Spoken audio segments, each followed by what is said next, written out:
এমনই এক শ্রাবণের বর্ষা ছিল সেদিন। স্মৃতির পাতায় তা চিরকালই থাকবে অমলিন।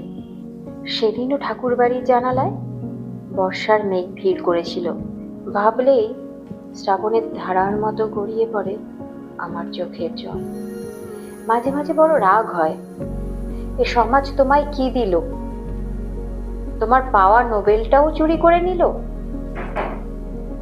সহজ পাঠের মধ্যে দিয়ে তোমার সঙ্গে প্রথম পরিচয় হলেও এখন বুঝি তোমার শোকে নিজেকে মনে হয় বড্ড একা, বিরোহিনী।